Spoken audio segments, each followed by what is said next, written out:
is just blowing all that snow all over the place, so the visibility gets really low. That's what the definition of a blizzard is. The wind blowing really fast and very low visibility. It doesn't have to be a foot of snow on the ground. Now, there are some spots that are going to end up with over a foot of snow from this system. Let me show you how the system pans out here real quick.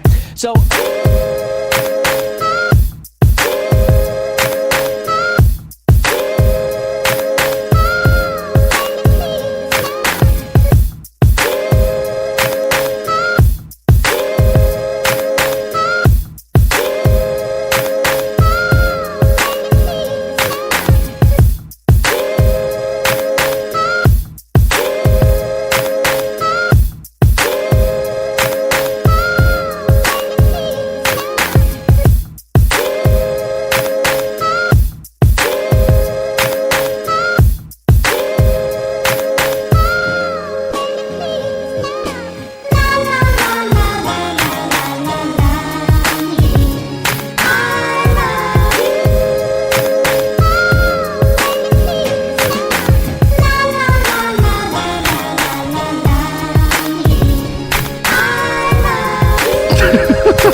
Not bad.